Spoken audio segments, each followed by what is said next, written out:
ನಮ್ಮ ರೈತರು ನನ್ನನ್ನು ಆ ಭಾಗದಲ್ಲಿ ರಾಜಕಾರಣದಲ್ಲಿ ಇವತ್ತು ಗುರುತಿಸಿ ಆಶೀರ್ವಾದ ಮಾಡಿರ್ತಕ್ಕಂಥ ಪುಣ್ಯಾತ್ಮರು ಅಂತಕ್ಕಂಥ ಬದಲಾಯಿಸಿದ್ದೀನಿ. ಅದು ವಿಧಾನಸಭೆ ಕಲಾಪದಲ್ಲೇ ಇದೆ.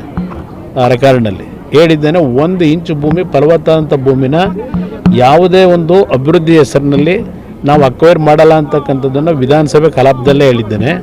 ಮುಂದೆ ಬಂದಂಥವರು ಏನೇನು ಮಾಡಿದ್ದಾರೆ ಅಂತ ಅವರೇ ಒಂದು ಮಾಹಿತಿ ಇಟ್ಟಿದ್ದಾರೆ ನಿಮ್ಮ ಮುಂದೆ. ಇಲ್ಲಿ ಎಂಥದ್ದು ರೆಡ್ ಝೋನು ಅಂತಾರೆ. ಅವರ ಈಗ ನನ್ನ ಹತ್ರ ಇದ್ದಂಥ ವ್ಯಕ್ತಿ ಅಲ್ಲಿದ್ದಾರಲ್ಲ, ಮೊನ್ನೆ ಒಂದು ಕನ್ನಡಪ್ರಭದಲ್ಲಿ ಒಂದು ಸುದೀರ್ಘವಾದ ಇಂಟರ್ವ್ಯೂ ಕೊಟ್ಟಿದ್ದಾರೆ. ಕುಮಾರಸ್ವಾಮಿಯವರು ರೆಡ್ ಝೋನ್ನ ಲಿಫ್ಟ್ ಮಾಡದೇ ಇದ್ದಿದ್ದರಿಂದ ಇವತ್ತು ಭೂಮಾಫಿಯಾಗಳು ಭೂಮಿನ ಲೂಟಿ ಮಾಡ್ತಕ್ಕಂಥದ್ದು ಸ್ಥಗಿತ ಆಯಿತು. ಅವತ್ತೇನಾದರೂ ರೆಡ್ ಝೋನ್ನ ಏನಾದರೂ ಲಿಫ್ಟ್ ಮಾಡಿದರೆ ಭೂಮಾಫಿಯಾದವರು ಭೂಮಿಗಳನ್ನು ಖರೀದಿ ಮಾಡ್ತಿದ್ರು, ಲೂಟಿ ಮಾಡೋರು. ಕುಮಾರಸ್ವಾಮಿಯವರು ರೆಡ್ ಝೋನ್ನ ತೆಗೆದೇ ಇದ್ದಿದ್ದು ಈಗಲೂ ಭೂಮಿ ಉಳ್ಕೊಂಡಿದೆ ಅಂತ ಹೇಳಿದ್ದಾರೆ ರೈತರಿಗೆ. ಅವರೇ ಉತ್ತರ ಕೊಟ್ಟಿದ್ದಾರೆ. ರೆಡ್ ಝೋನು ಇಲ್ಲ ತೆಗಿಬೇಕಾಗಿತ್ತು, ನಾನು ಜೈಲಿಗೆ ಹೋಗೋಕ್ಕಾಗುತ್ತಾ ಅಂತ ನೆನ್ನೆನೇ ಹೇಳೋರೆ ಪಿತಾಮಹ ಕುಮಾರಸ್ವಾಮಿ ಅಂತ ಹೇಳಿ. ಈಗ ಜೈಲಿಗೆ ಇವರು ಡಿನೋಟಿಫಿಕೇಷನ್ ಮಾಡೋ ಪರಿಸ್ಥಿತಿ, ಅದು ಡಿನೋಟಿಫಿಕೇಷನ್ ಮಾಡೋದಲ್ಲ, ಕಾರ್ಯಕ್ರಮ ಬಿಟ್ಟರಾಯಿತು. ಈಗ ಪ್ರಿಲಿಮಿನರಿ ನೋಟಿಫಿಕೇಷನ್ನು ಫೈನಲ್ ನೋಟಿಫಿಕೇಷನ್ನ ಒಂದು 3 ಹಳ್ಳಿ ಮೇಲೆ ಮಾಡಿ.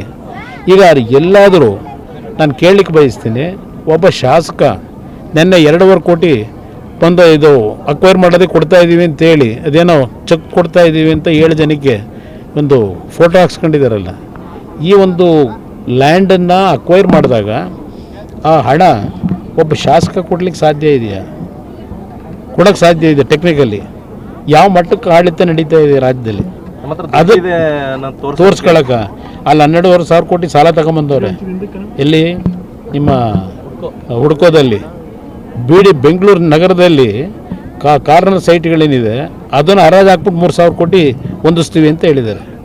ಆ ಸಾಲ ಮುಂದೆ ತೀರ್ಸಾನೆ ಅವನು. ಇವರೇನೋ ಇರ್ತಾರೆ, ಈಗೇನೋ ಇವ್ರಿಗೆ ಬೇಕಾದಂಗೆ ಮಾಡಿ ಲೂಟಿ ಹೊಡ್ಕೊಂಡು ಹೋಗ್ತಾರೆ. ಮುಂದೆ ಬರೋರಿಗೆ ಅದ್ರ ಸಮಸ್ಯೆ ಇರೋದು ಆ ಸಾಲ ತೀರಿಸೋದು. ಇಲ್ಲಿ ಆ ಅಭಿವೃದ್ಧಿ ಅಂತ ಮಾಡ್ತೀವಿ ಅಂತ ಏನು ಹೊಟ್ಟಿದ್ದಾರೆ, ಏನು ಮಾಡ್ತಾರೆ ಅಲ್ಲಿ? ಆ ರೈತರು ನೋಡಿದ್ರೆ 45 ದಿನ ಆಯಿತು.